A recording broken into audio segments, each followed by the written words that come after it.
اب سے کچھ عرصہ پہلے تک کم از کم پاکستانی عوام تو آذربائیجان کے شہر باکو کی وجہ سے صرف اس کا ایک سیاحتی پہلو ہی جانتی تھی، مگر پھر اچانک گزشتہ ہفتے social media per Azerbaijan is not alone اور پاکستان اسٹینڈز ود آذربائیجان جیسے ہیش ٹیگز ٹرینڈ کرنے لگے تو اب سمجھ آئی ہے کہ یہاں سیاحت ہی نہیں بلکہ ایک خاصا پرانا اور پیچیدہ تنازع بھی ہے جس پر اب تو جنگ بھی شروع ہو چکی ہے۔ تو ہم نے سوچا کہ کیوں نہ ہم آپ کو آذربائیجان اور آرمینیا کے بارے میں کچھ حقائق بتائیں اور یہ بھی بتائیں کہ اب یہ دونوں ملک لڑ کیوں رہے ہیں۔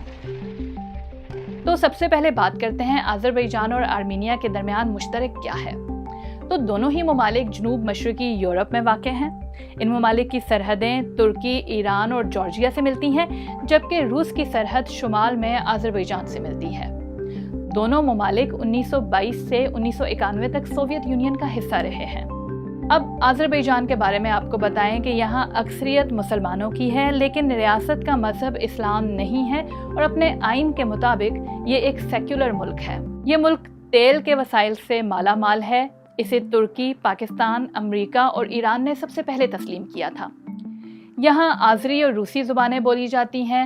ملک کے موجودہ صدر کے دور میں آذربائیجان بین الاقوامی سطح پر خاصا متحرک رہا ہے، لیکن انسانی حقوق کی تنظیمیں ان پر آزادی رائے پر قدغن لگانے اور صحافیوں اور کارکنان کو گرفتار کرنے کا الزام بھی لگاتی ہیں۔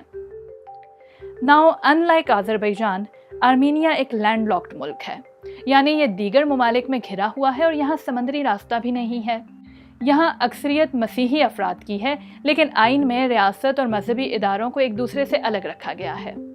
آذربائیجان کے مقابلے میں آرمینیا کی آبادی بہت کم، یعنی صرف 31 لاکھ ہے۔ یہاں آرمینین اور روسی زبانیں بولی جاتی ہیں اور آرمینیائی نسل کی قوم آباد ہے۔ اس خطے کی تاریخ دیگر یورپی ممالک سے بھی پرانی ہے۔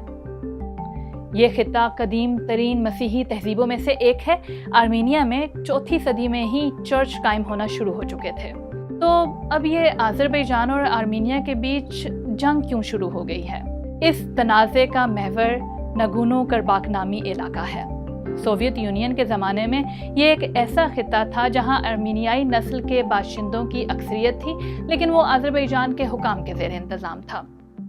جب 80 کی دہائی کے آخری برسوں میں سوویت یونین اپنے خاتمے کے قریب پہنچنا شروع ہو گیا تھا تو نگورنو کرباخ کے مقامی پارلیمان نے اس علاقے کو آرمینیا کا حصہ بنانے کے حق میں ووٹ دے دیا، جس کے بعد یہاں نسلی فسادات شروع ہو گئے تھے۔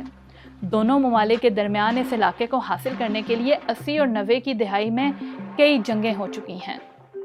دونوں ممالک جنگ بندی پر تو اتفاق کر چکے ہیں، لیکن کسی امن معاہدے تک نہیں پہنچ پائے۔ دسیوں ہزار افراد ہلاک اور کم از کم 10 لاکھ افراد نقل مکانی پر مجبور ہوئے ہیں۔ 1994 میں روس کی کوشش سے ہونے والی جنگ بندی سے پہلے نگورنو کرباخ مکمل طور پر آرمینیائی فوج کے کنٹرول میں جا چکا تھا۔